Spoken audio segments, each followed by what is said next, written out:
AP deputy CM Pawan Kalyan పై అసభ్య పోస్టులు పెట్టిన వైసీపీ సోషల్ మీడియా కార్యకర్తను పోలీసులు అరెస్ట్ చేశారు.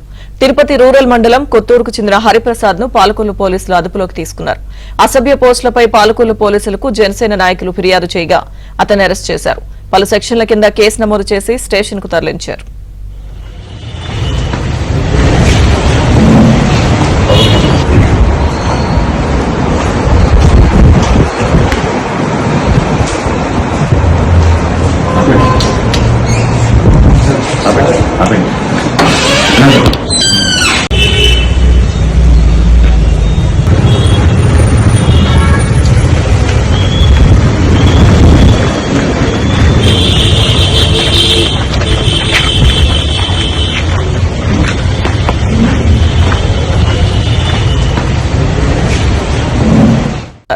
అసభ్య పోస్టులపై పాలకొల్లు పోలీసులకు జనసేన నాయకులు ఫిర్యాదు చేయగా అతన్ని అరెస్ట్ చేశారు. పలు సెక్షన్ల కింద కేసు నమోదు చేసి స్టేషన్ కు తరలించారు.